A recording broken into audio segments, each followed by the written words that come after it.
Alrighty, let's see. Here we go. Just having there we go, a little moment. Awesome. Okay, so let me see. I'm realizing that I probably want to switch around which screen is on which screen here so that I can, one of you have a delay. One of my screens has a delay, and that's the one that's below me. So I'm going to move it around a little bit so that when I'm looking at the screen that does not have a delay, I'm actually looking at you guys, looking at the camera, right? So that I'm not looking down like I am right now. So let me just fix all of this a little bit. Here we go, and good. Even on this one, I can still see the comments, and I don't have as much of a delay. Let me just get this one, though, where I can see it so that, come on, move up. I may have to look down to see it, but at least it's still there. Yes, woohoo! Alrighty then. Awesome sauce. I think we have this all worked out, guys. I have spent this week, well, not the whole week, but I have figured some things out so that we have some better camera angles and better cameras. So for example, here we go. Look, over my hand camera, it's much clearer, right?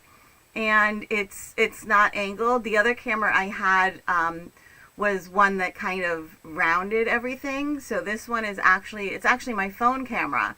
So I'm able to use my phone camera for streaming, which is awesome. I have that going now so that I can use that for my overhead camera, and I have it on a little up and down camera holder here so I can, get it closer or farther, but this seems like a really good amount of space. I'm really happy about that. And of course, I can also do my screen. So there we go. I am getting this all down, guys. So, as you can see, I am still a mess back here, and I'm working on that as well. I have been just having some fun getting some crafty stuff done, and preparing a lot of fun things for all of you. So on Monday, I had a big yawn. Oh my goodness. On Monday, I had my first in-person sit and stitch over at Edge, New Jersey. And we had like a dozen people, and about 8 of them wanted to learn how to knit or crochet from scratch. So, like, they had never knit or crochet before. And I think the youngest one was about 14, and the oldest one was, I don't know, maybe in like his 60s or 70s with some really, some mobility issues with his left hand. He was in occupational therapy, and his therapist wanted him to be using his left hand more, so that it would get more mobility back. So we really worked hard with that one. I spent a lot of time just sitting next to him, helping him get his hand in the right positions and everything. But he was amazing. Oh my goodness, he was great. He understood it. It was just a matter of practice, but the sit and stitch runs for 4 hours. It's come and go as you please. He was there the whole time, pretty much the whole time, and he probably crocheted for about 3 hours and just making chains, and it wasn't very long when he was done, but the mobility in his left hand had just improved dramatically. It was so cool. So cool. So I had told him, because our sit and stitch there, only happens once a month. I'm going to move this because I keep hitting it with my elbow. It was there because I want to find a home for it. But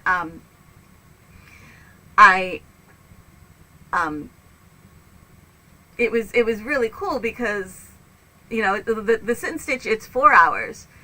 It's 4 hours. It's from 4 to 8, and once a month. But I'm there every Monday anyway, so I had told him, because he wanted to learn the next step. He had just learned chains, so I told him that he's usually there every Monday as well. So I told him that next week on Monday, we'll do a little private lesson to learn a single crochet. but that I wanted him to at least every other day practice a little bit to get the mobility going in his hand. I have a feeling he'll be practicing a lot every day. But I like, this is a free, fun thing for them to do, so I didn't want to be like, do this, strict teacher person. No, I want, so I told him at least every other day practice doing the chain for a little while to improve the mobility in his hand, because I told him that if he needed to improve that mobility before he'd be able to really get the next set of stitches and everything.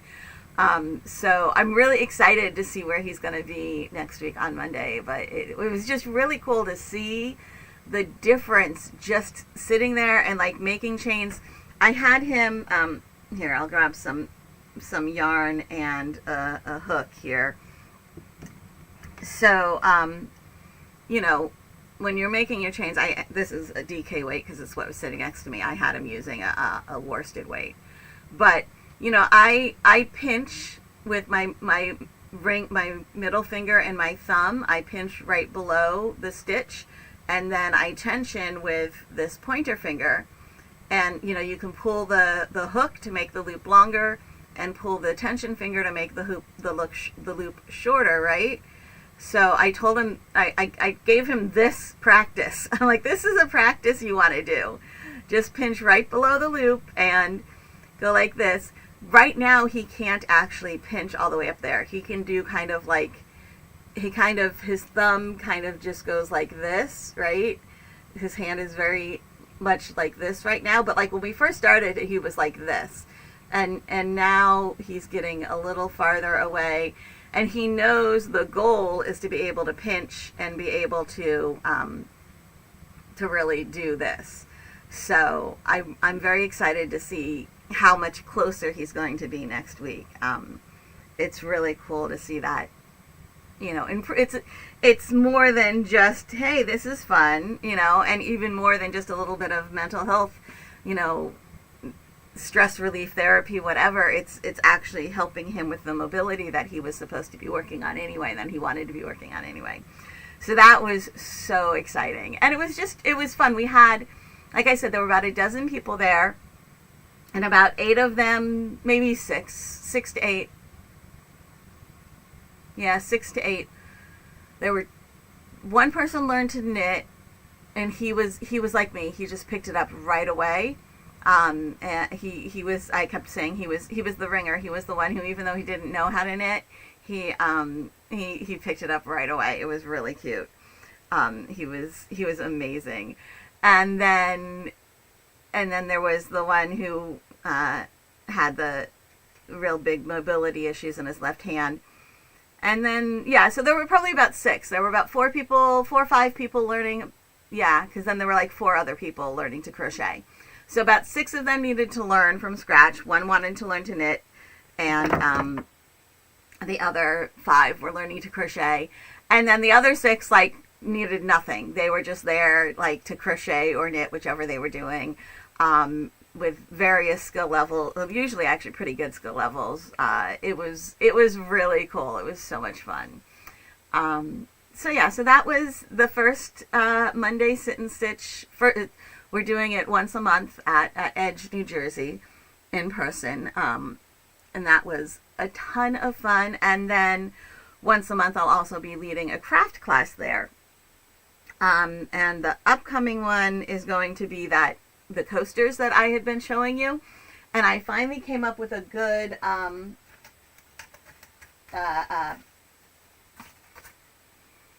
weaving loom for the coasters. So this is, I actually made it 5.5 inches wide. Okay, so this is 5.5 inches wide, and it's a couple pieces of cardboard. Here, I'll show you all the individual pieces because I have more that need to be put together. So this back piece is 5.5 inches wide. Why is that showing up? Hold on, there we go. This back piece is 5.5 inches wide, and I think I made them, 10 inches tall.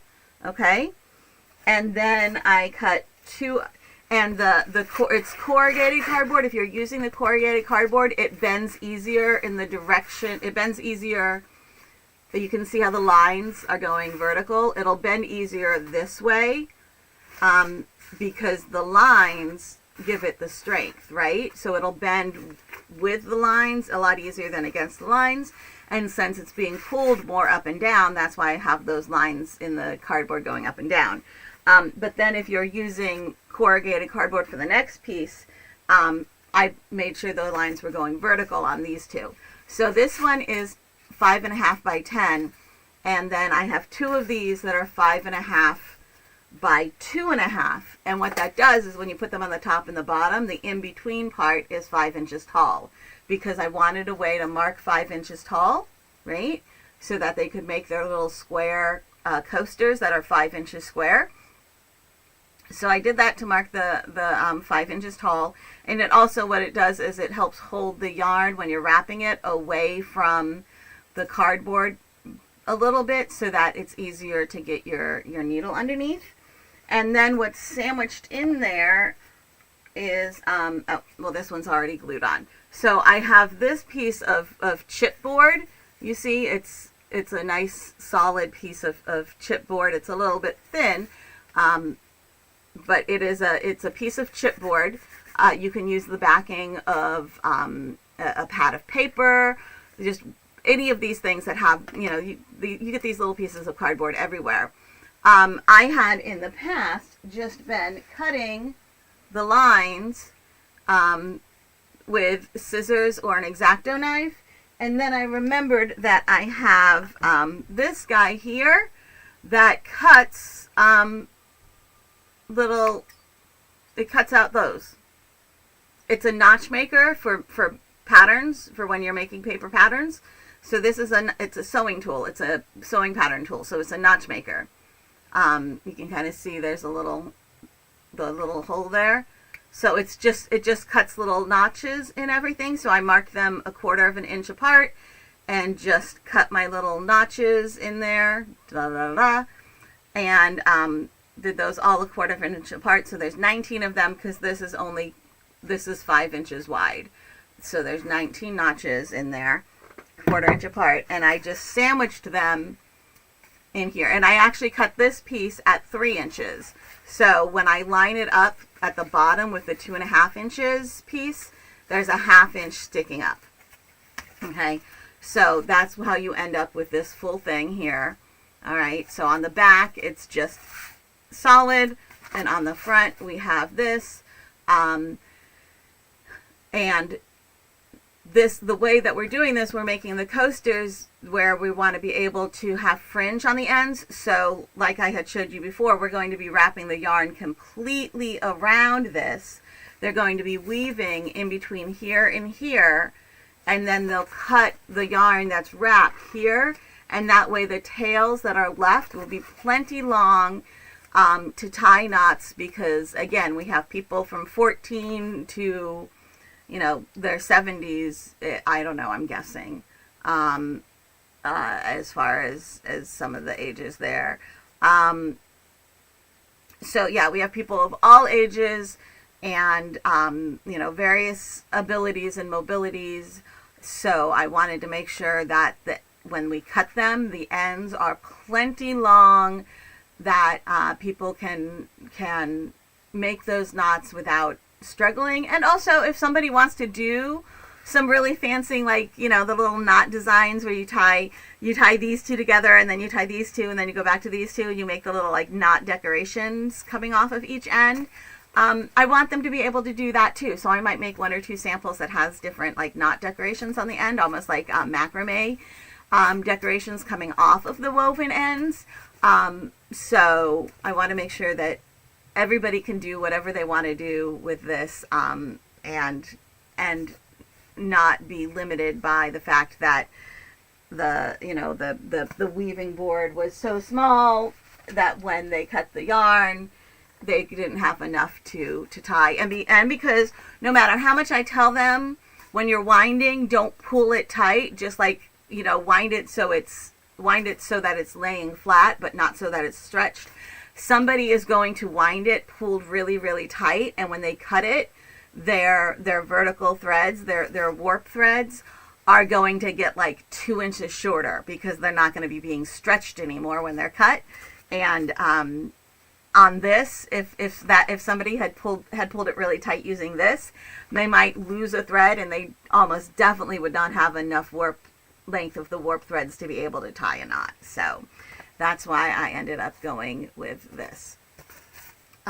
Yeah, and so like, you know, when the yarns are going this way, you can weave, and there's a little bit more space. So I still need to get a nice supply of yarn needles. I probably have enough, but I'm gonna, you know, let them take them home. So if I bring what I have and let them take them home, my yarn needle supply will be depleted. So I'm gonna get just some nice big eye, probably the plastic big eye yarn needles, or oh my gosh, hiccups.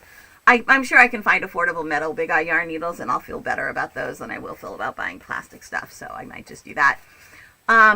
Or maybe I'll find a sponsor who will just give them to us, because they get, you know, charity credit for that, since it is or Edge, New Jersey is like, if you donate to them, that's a charitable donation. So yeah, I need those, and then maybe I'm going to see if I can get a nice little supply of yarn snips. If somebody needs a pair of yarn snips because they have no scissors or whatever at home, I'll let them take them, but I want to just have a nice supply of yarn snips and stuff to just have with me when I'm there. So yeah, so that's where we are with those. And then, here, let me switch, I can speak, really I can, switch over to here. Remember that I had told you about the Fiber and Fabric Craft Festival. Okay, this is actually the class list, but I can just click on here. So the Fiber and Fabric Craft Festival is the first few days in May. The actual festival, when the marketplace is going to be open, is May 1st, 2nd, and 3rd, which is a Friday, Saturday, and Sunday. It's open all day Friday, all day Saturday, and until I think 3 on Sunday. You'll be able to walk around and see a whole bunch of different vendors where you can purchase various fiber and fabric type of supplies and products, and there'll be classes. The classes, actually, there are some classes on Thursday, so the classes do start on Thursday, and it is in it's run by H&H Americas, which is an expansion of H&H Cologne in Germany. And H&H America is in Chicago, and so it's at the Rosemont Convention Center is at the Rosemont Convention Center, which is in Rosemont, Illinois, which is Chicago-ish. It's kind of sort of Chicago. These photos are all probably from H&H, which is the trade show, because the festival, the festival that's open to everybody, this is the first year that it's happening. So I am, for the festival, I'm working with H&H. I'm working with the parent company here and running the Stitching Help Lounge there. So if you go to the Stitching Help Lounge, I'm going to just pop back over to me here. I know there's a way to actually show both of them. I still need to get into, I need to dig more into this so that I can figure out all of those things too. But at the trade show, I'm going to have the Stitching Help Lounge, and at the Stitching Help Lounge, you'll be able to ask all sorts of questions. We'll have various experts there to help you out. I'll be there whenever I'm not teaching a class, and there'll be other experts that will be coming in and out throughout the whole time that the marketplace is open. We will be open because we're in the marketplace, and I'll also be. We have a section of like 4 booths together as one, And one of those booths is going to be Knit the Rainbow, and then it's going to merge into the Stitching Help Lounge. And we are going to have a little section where we're working on the Knit the Rainbow community project. So I'm working on talking with my sponsors, with our sponsors right now, about getting the yarn and everything for that. We're going to make pride banners. So basically will be the community project. It will be making small pride flags, probably about 12 inches by 9 inches, of, you know, the various pride flags, and then I'll stitch them together into bunting. So that way, when Knit the Rainbow goes to various events and various pride parades and festivals and stuff, how much luggage they can take varies depending on where, you know, where they're going, what's been paid for, how much extra luggage costs, if they're driving, if they're flying, whatever. So we thought banners are awesome. Like the bunting is awesome because that way what we can do is we can have a bunch of different strands of bunting. Each one would have like a set of 8 flags or whatever on it. And if they can only take one, they take one. And if we make 5 and they can take all 5, they take all 5, and then they have even more to decorate with. So that's going to be the community project, is making those is making those flags. I'm going to have patterns for knit and crochet both there.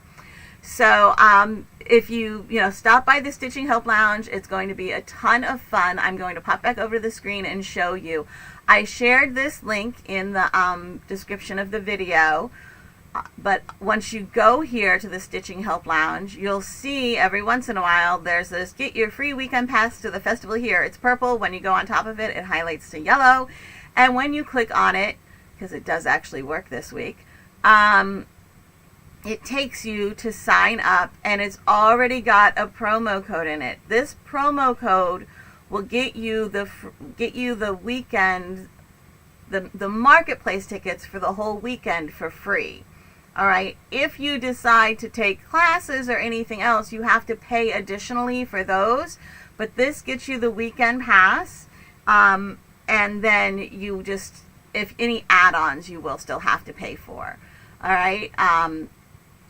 So here you go. And I'm going to, this week, I'll be adding on a little bit. I'll be working on getting the directory of who the experts are going to be and information about our sponsors and everything. I'm working on getting all that put together right now.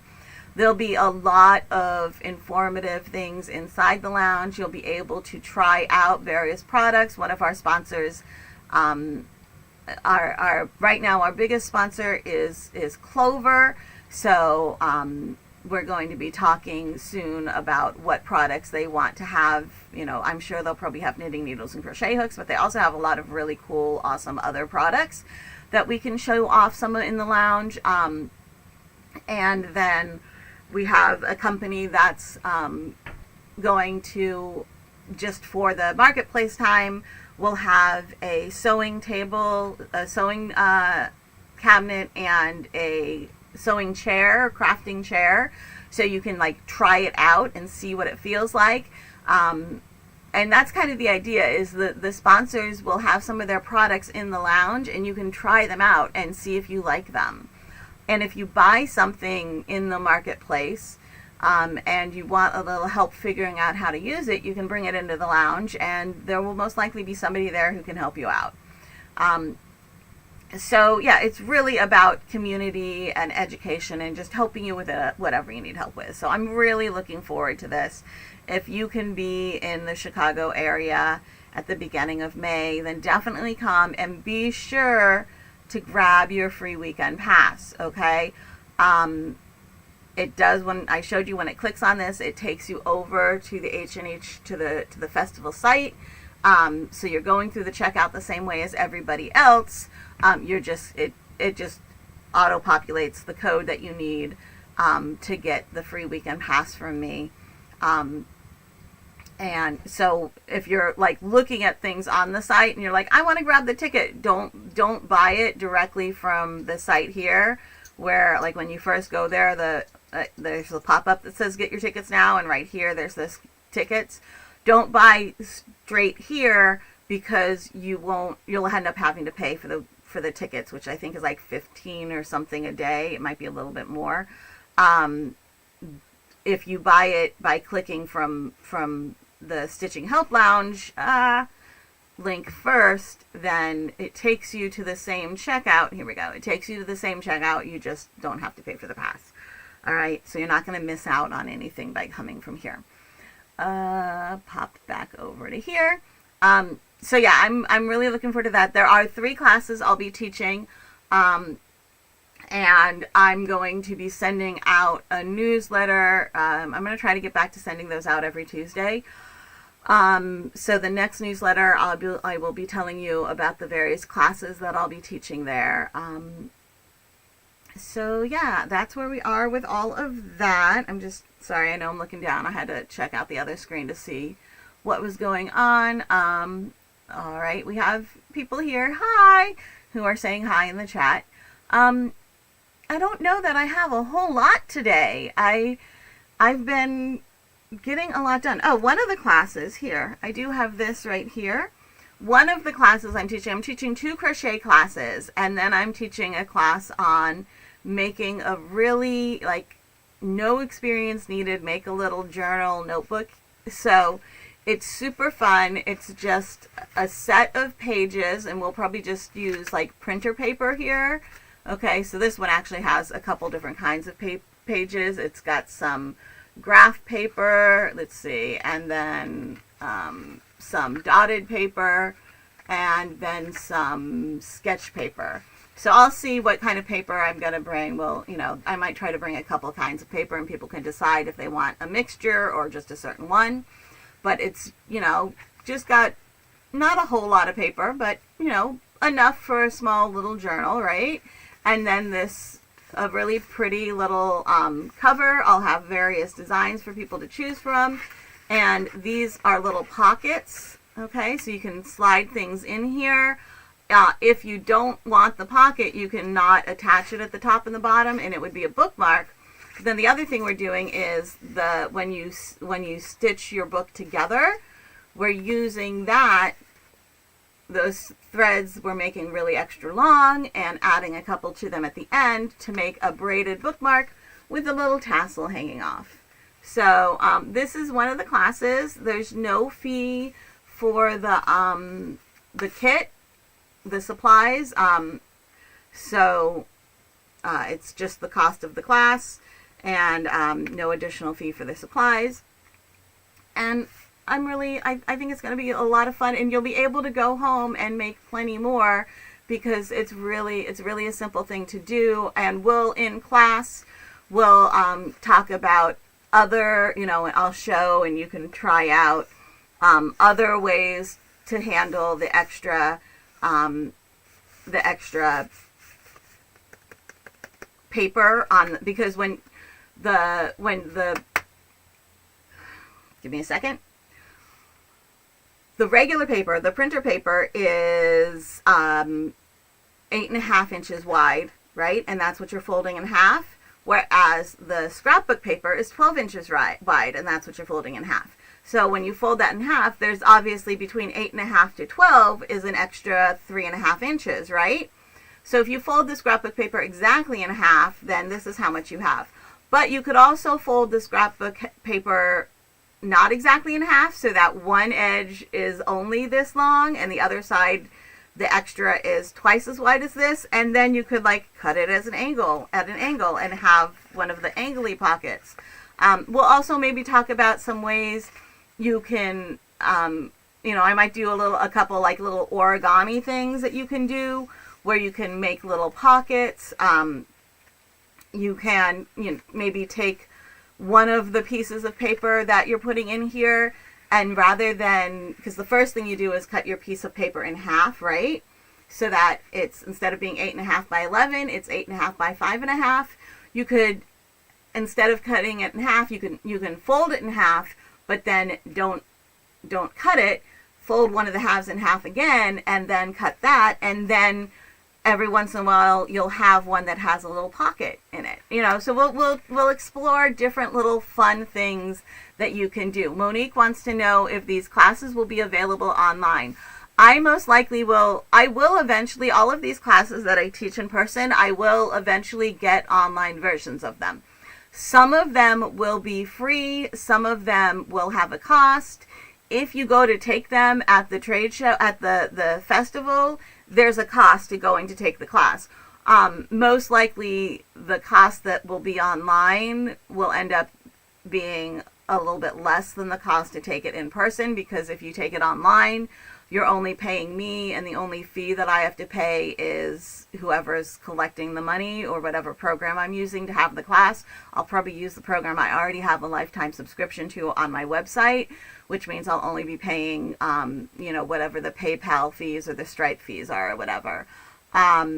Whereas when I'm teaching the class in person, there's the organization, like the Fiber and Fabric Festival, they set the cost for the class, and then the teachers get paid depending. Some places will pay based on how many students you have. Some places will pay per student. Some places will pay like X amount for up to this many, and then X amount for up to this many. It all depends on the place as to how it works. Some places will. It all depends how that works. But that just usually means that when I teach the class online, if there's a fee for it, if it's a pre-recorded class and there's a fee for it, that's probably going to be the least expensive. If it's a class that I teach online live, that will be next. And then if it's a class that I'm teaching in person live, then that's going to be the most expensive, because I usually have to, there's, travel involved, and I have to, there's somebody else usually setting the prices, and money has to go to various places and everything. So right now, none of these classes are available online, but I do intend on eventually getting them all available online. Most likely, though, they will be pre-recorded. Take them at your own leisure. Like you'll pay for the class and then it's just yours, but it's like pre-recorded, and there'll be, handouts, printouts, whatever you need in there as well. And you just take it, you just do it at your own level, at your own time. But the cool thing is, as you all know, well, hopefully you don't all necessarily know this, you might not all be my followers. We have a sit and stitch every Wednesday, the first 4 Wednesdays of every month. And you can find that here. I'll go back over to my screen. So here we are at Jessie at Home. Anywhere on Jessie at Home, okay, you'll see the navigation menu across the top of the screen. If you're on a mobile device, then you'll have those little 3 lines on the side that are the, it's called the hamburger menu, but you click on that and it drops down the navigation menu. Over here, the very last one you see, it'll be at the bottom if it drops it down vertically, says events. If you click on that, it takes you to our event calendar. And so you can see today is the 4th, and you can see we have a sit and stitch from 7 to 9 Eastern. These times are in Eastern. If I know Monica says she's driving, so she can't talk much. I know Monica's in a different time zone. I'm not sure if on this calendar it gives it to you in your own time zone, but I know that if you click on this and you add it to a calendar, so here you can add to calendar, so you can add it to, things go slower when I'm live, but there we go. There's the drop down. So you can add it to one of these calendars. Most of these calendars, I know at least with the Google Calendar, if you add the event to your calendar, it'll put it in your own time zone. But you can see it does very clearly say 7 to 9 p.m. Eastern Time. Okay, so I'm not sure if this app actually changes up here. This is like based on the time I programmed in.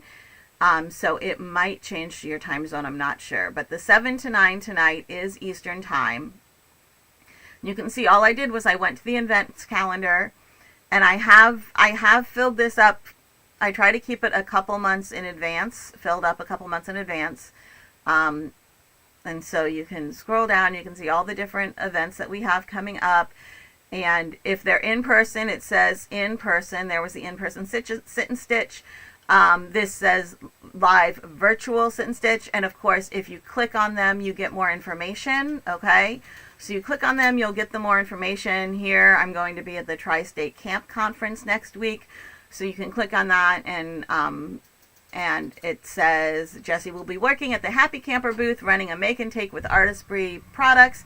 This is a trade show, so it's not open to the public.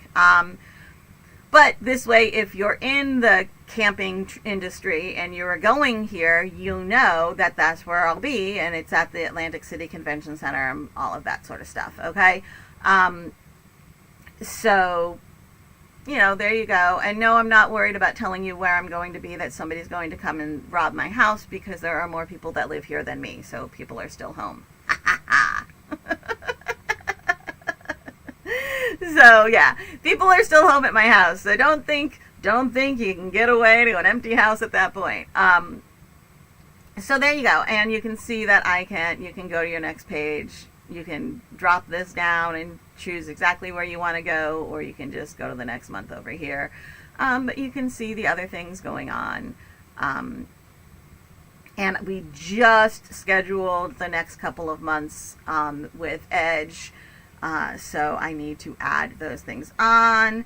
Apparently there are some issues with YouTube right now. I'm getting a warning on it, but YouTube, okay, Monica says it switches to your time zone when you sign up. Okay, so when you sign up, it should switch it to your time zone, but until then, it's just going to list Eastern. But again, if you click on the actual thing, you can see it's a different time every week. So the first Wednesday is 7 to 9, the second Wednesday is 2 to 4, the third is 6 to 8, and the fourth is 1 to 3. But if you click on whichever one you want to go to, it does clearly say that this is from 7 to 9 p.m. Eastern time, so you can, change things there. And there you go. There's all that. I'm going to go back to me. Let me find the right button to push to go back to me. Woohoo! All right. Actually, we're going to go to this one. Woohoo! All right. So this is, you may have seen me on and off working on this or using this. This is my little journal because recently I have decided that I am, this is what the image might, the video might be a little bit kind of jumpy here because the internet is being a booger. So I just made the cover for my little date book. A while ago, I realized that I need to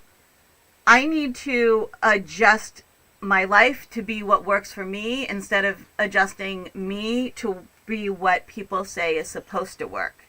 I was trying to do everything online, and I was trying to get all my to-do lists online and all my schedules online and all of that. And I wasn't using it. I wasn't sticking to it. I was getting behind on things. It wasn't working for me. So while I still have that stuff online because a lot of it is easier to share that way, and because there are a lot of times like when I'm setting schedules and everything, it works better online, and because if I lose anything else, misplace anything, I can always get to the online things since they're all stored, on like my OneDrive or my Dropbox or whatever. So they're not attached just to a specific computer or just to a specific piece of paper. I still have that stuff there. And it's also where I keep like organizing what I've done and everything. But this is how I go with my day-to-days and my as I'm working checklists, because this works better for me. My brain works better this way. So I just made this. I have the little hole punch that punches these little almost like T-shaped holes. So you can use these little dudes to put your book together. And I have a folded piece in here. Oh well, I'll get to it. So I recently made the cover, and I made a really pretty back cover, and then I accidentally poked the holes in it on the wrong side. So I love this. It's really pretty for the back cover, right? But I'm just going to, maybe, I'll decorate, I might decorate this side as well. And this is just, I honestly, I just used the, I used the gloss Mod Podge for it. Oop, up, not sideways. I used the gloss Mod Podge for it. I have matte, I usually use matte Mod Podge, but I was like, life is short, use the shiny stuff. I also have like a glitter Mod Podge, so who knows, maybe whatever I do on the back, I'll cover with glitter. But this, I wove scrap pieces of paper together, and again, I just used the piece of, oh look, well, Michelangelo left pieces of his brush in the Sistine Chapel ceiling. So I guess it's okay if I leave pieces of my brush in my creations too, right? But this is just a piece of cardstock or sketch paper. I think this was just a piece of cardstock. Yeah, this is just a piece of cardstock. I I wove scrap pieces of paper together, and then I put fun little stickers that I had on it, and this was a little cutout that I had, and I just sealed the edges with this, it's a washi tape. This is actually a thicker, I thought I had it right here, but maybe I don't. It's like it's a little over 1/2 inch. It's not 5/8. So it's what, probably 9/16. Not 9/16. Yeah, that would be 9/16. It's probably about 9/16, because I don't think it's quite 5/8. But I just put the washi tape around the edges, because I thought as much as I'm more of a silver person than a gold person, the gold seemed to work better with the colors that I was using, and I didn't have a thicker gold one, a thicker silver one. I had some thicker other colors, but I needed something that was at least 1/2 inch in order to be able to feel confident about using it to seal the edges. I realized that it was hard to get it through my hole punch in some places. Like this piece of paper right here that's woven is a really thick piece. It's like cardstock thickness. And so I actually ended up having to cut it short before where the hole punch goes, because it was too thick to get under my hole punch. So I'm realizing that if I do this again, I'll want to like just clip all of the woven pieces or whatever, or yeah, if I had just clipped all the woven pieces, I probably would have been okay. Do something where it's not as thick right at the point where it goes through the hole punch. I want it to be thick enough that it's not going to tear, but not so thick that I couldn't get it under my hole punch, because that was kind of a bit of a bummer. But I figured it out, right? Life goes on. And thankfully, I didn't have a problem when I got to the bookmarks. It was just this one right here was really the big old pain in the booty. Because then I have a couple of bookmarks that I made a little bit taller, so that when it's closed, I can easily grab the bookmarks, right? So this bookmark goes straight to this socials. Alrighty then. Goes straight to the socials checklist that I have, because that's the one that I use the most right now. This bookmark goes to the first of the blank pages that I have. They all have the dotted grids, but this is the first of the blank pages, so when I need a blank page, I can easily get to it. And what I've been doing is when I finish a week, I take it out. I obviously haven't put in anything for this week yet. I take it out and I put it in on the back here. Okay, so this is last week, all marked up. And I put it in on the back, and I'll leave, I'll leave a couple past weeks in here, but when it starts to get too thick, I can take out some of the past weeks, and I'll probably just put them together elsewhere to keep, so that, like, if I want to check and see when did this happen, when did that happen, I still have that information, but it doesn't have to actually stay in here. And I have plenty more. I have more of the blank pages. I just I overstuffed my book initially, and it was hard to open and close. So if you're having a hard time opening and closing it, you might have too many pages. So now I've got, like, let's see, how many of these pages? I've got that many blank pages. That's plenty of blank pages, probably more than I need. But I only have like 2 or 3 previous week's pages. If I have a specific day within a week where the day needs its own page, like when I'm going to trade shows and stuff, I'll make a page for each of those days. That's not an issue. I can do that. But for now, I'm finding that one page for a week works really nicely for me. But again, it's what works well for me. Like I did this because this is working for my brain.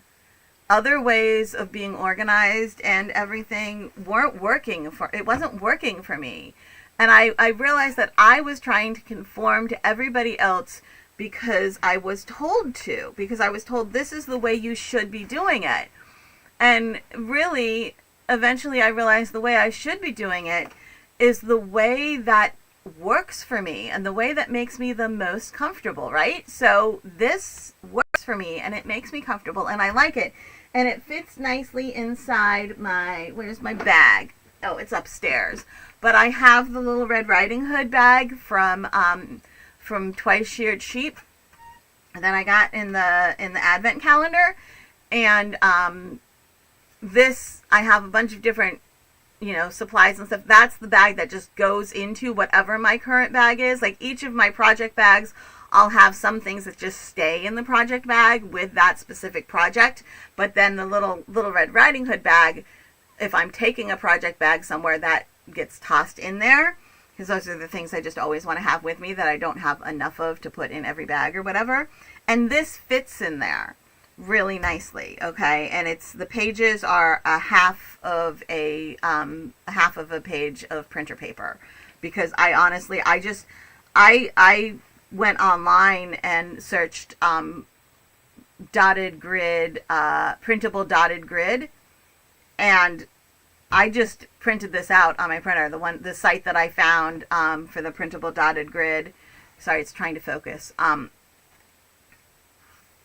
It had different darknesses of the dots. So I found the medium gray was the perfect size. First, I printed out like one piece of light gray, and it was too light. And I didn't want like black, so I printed out the medium gray, and it's perfect for me. I can see it when I'm drawing things on it, but it's not distracting once I've actually used the paper. So I just did that, and I just printed both sides, and then I just cut them all in half. And then that way there's no waste paper that way, and it's a size, it's big enough to use, but small enough to go in my bag. So yeah, this works for me. And what I might do, what I'm thinking of doing, and you guys should let me know, here I have a couple comments here. I use the Mod Podge when I was done with the cover. Let's see. Oh, somebody said they got bumped out. Yeah, for a moment there, I don't have the warning anymore, but for a moment there, YouTube was, my internet must have gone wonky on me, and I was getting a warning from YouTube that, here, let me pop back to my face here. Yeah, I was getting a warning from that YouTube was having trouble with its connection, which is probably a my internet issue, because I'm right by New York City, not a YouTube issue. Like, the internet is usually awesome, but then sometimes it goes completely bonkers. Did I use the Mod Podge when I was done weaving the cover? Yes. So I wove the cover. And what I did was I actually put it. This is where I want to get, maybe from Sew Tights or whatever, the big cutting board, the big like ruled board, like the self-healing cutting mats, that you can put magnets on, and then some of the magnets, because that way you don't have to poke holes in the paper. But I had the cardstock the right size, which is actually a little bigger, what I'm thinking is if you don't have that magnet board, you could probably draw the size of the cardstock of the front cover or whatever you're making that you need. Draw it with like a Sharpie in the middle of the cardstock, right? And then do your weaving over top, and you can just tape down with Scotch tape as long as you're on the outside of those lines, right? So you can do all of that. So once I had it all woven so that it was larger than I needed, then I actually, ran some Scotch tape around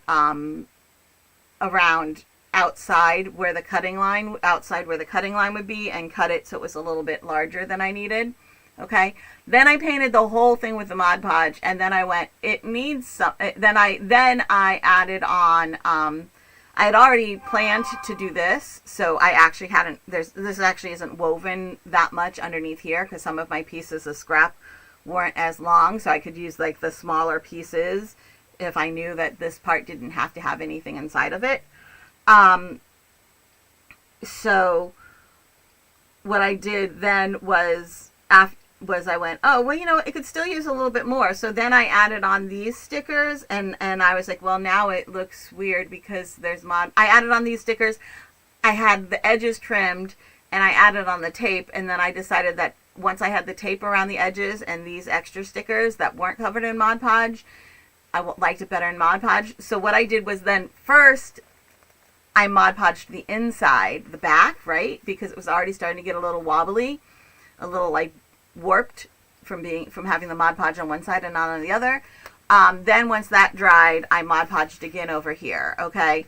On this one, I had it all the stickers out. I Mod Podged the front. I let it dry. I Mod Podged the back. I let it dry. On these bookmarks, I wove them and everything the same way I did for the cover, but then I just, what did I do? Oh, I had it all woven, but it wasn't like attached to the cardstock underneath. So once I had it all woven, I very carefully like flipped it over so the woven piece was facing down and the cardstock piece that I had already cut was facing up. I took the cardstock piece off because it was just lying on top at that point, put double stick tape around the outside, like so I marked where the corners were, put double stick tape around the edge of the cardstock, and then stuck it back down. Turned it over. I trimmed all the edges, but the double stick tape was making everything stay. Put on the tape, and then I did the Mod Podge. And I did it on both sides. Once they were all dry, I took them all and I put them in a paper press. You can put them under a heavy book or anything like that. And that's why they're lying so nice and pretty and flat, is because I had them pressed really heavy. It was only overnight. I didn't even do it for 24 hours, but I had them in a paper press overnight. Okay. You could do them in, put them inside a book or under a book or, anything like that. I have a kitchen brick. It is a brick that I wrap with foil and use for smushing sandwiches. When it's not being used, it's just the brick. Every time I use it, I'll either wrap it with foil or I'll put a piece of foil in between or whatever. But it's my kitchen brick. I got it for Christmas for my husband because I told him I wanted a kitchen brick. So he bought me one.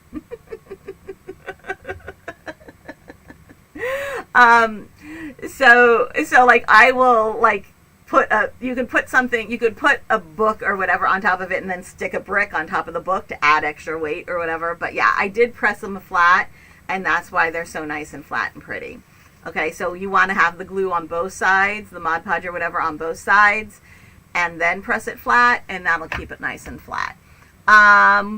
Pieces of yarn and hair and brushes are all part of the authenticity. Totally. Paid for classes to learn how to make an agenda for myself, just saying. Yeah, exactly. That's so the classes will be all of my classes will eventually be available online. Some of them may be like as a tutorial on my website for free. Some will be classes that you have to pay for. But even the ones that you have to pay for, the cheapest way to take them will be to take them on my site rather than taking them in person. And of course, the really nice thing, I still would recommend taking them in person, because they're so fun to do in person. But if you're worried about your budget, online will be less expensive. And if you're not going to be near where I am to take them in person, then online doesn't require you to be anywhere other than in front of a computer with internet access. And you can do it on your own schedule. So there's that. I thought there was something else. Let me take a sip while I'm thinking.